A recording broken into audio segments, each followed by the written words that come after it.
Assalamualaikum warahmatullahi wabarakatuh. Perkenalkan, nama saya Alifan dari kelas N22D dengan NIM 2020341. Saya di sini akan menjelaskan tentang kapital struktur dan leverage. Apa sih kapital struktur dan leverage ini? Pertama, ada capital storage, yaitu struktur modal.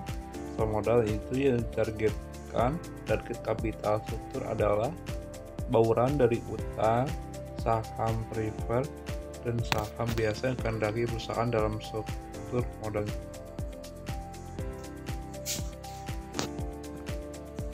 Selanjutnya ada leverage keuangan.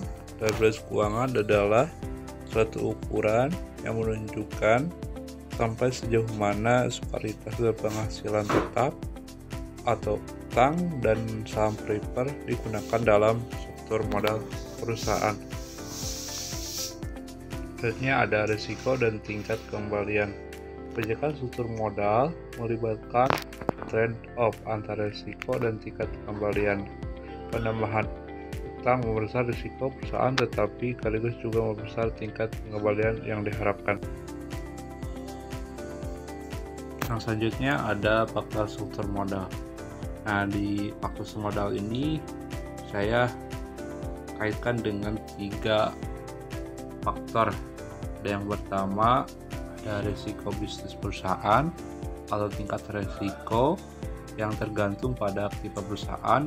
Apabila ia tidak menggunakan utang, makin besar risiko bisnis perusahaan, maka makin rendah juga rasio utangnya yang optimal.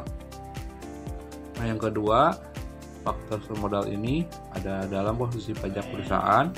Alasan utamanya yaitu menggunakan utang, karena biaya bunga dapat dikurangkan dalam perhitungan pajak atau disebut juga deductible.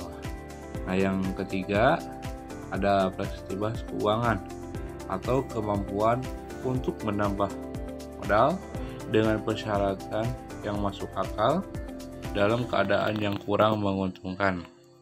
Nah, yang selanjutnya ada faktor penentu risiko bisnis. Nah, di sini saya kaitkan dengan ada 4 faktor penentu risiko bisnis. Yang pertama ada variabilitas permintaan. Nah, apabila permintaan atas produk perusahaan makin konstan, jadi sementara hal ini nilai tetap, maka risiko bisnis akan makin kecil. Dan sebaliknya juga, kalau permintaan atas produknya makin tinggi, maka risiko bisnis ini akan makin tinggi juga. Nah, yang kedua ada variabilitas harga jual. Nah, apabila harga jual atau produk perusahaan sangat fluktuatif, perusahaan tersebut menghadapi yang lebih tinggi dari perusahaan sejenis yang harga jual produknya relatif stabil. Nah, yang ketiga, variabilitas harga masukan. Nah, di dalam perusahaan yang memperoleh masukan dengan harga yang sangat tidak pasti, maka menghadapi risiko bisnis ini juga makin tinggi. Nah, yang keempat, ada kemampuan untuk menyelesaikan harga keluaran terhadap perubahan harga masukan. Sejumlah perusahaan menghadapi kesulitan dalam menaikkan harga produk apabila biaya masukan naik. Makin besar kemampuan perusahaan untuk menyelesaikan harga keluaran, maka makin kecil juga risiko bisnis ini. Yang selanjutnya ada manfaat dari mempelajari struktur modal dan leverage. Manfaatnya adalah penggunaan pinjaman modal untuk meningkatkan potensi penggalian investasi. Nah, dengan kata lain, leverage ini memungkinkan perusahaan untuk menggunakan data yang dipinjam untuk meraih return yang lebih tinggi. Nah, ada beberapa jenis leverage, termasuk operating leverage dan financial leverage.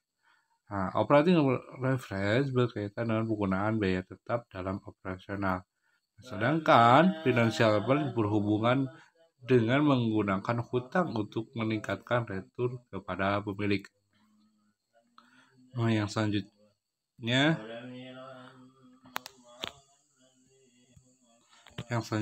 adalah hubungan antara struktur modal dan leverage. Struktur modal dan leverage saling terkait. Leverage dapat mengurangi struktur modal perusahaan karena semakin tinggi proporsi hutang dalam struktur modal, maka semakin besar juga potensi risiko dan pengembalian. Nah, oleh karena itu, perusahaan harus pertimbangkan dengan cermat berapa banyak sih yang akan dipinjam dan berapa banyak yang akan dari mayoritas. Yang terakhir, selanjutnya ada kesimpulan. Nah, dengan memahami dari materi antara struktur modal dan leverage ini, bahwa saya dapat simpulkan, namun dengan memahami struktur modal ini, kita sangat penting bagi manajemen perusahaan dalam mengambil keputusan besar. Nah, dengan pengelolaan yang lebih baik kedua aspek ini, maka perusahaan dapat mencapai stabilitas keuangan dan meningkatkan nilai pemegang saham. Oleh karena itu, pentingnya mempelajari antara struktur modal dan leverage ini.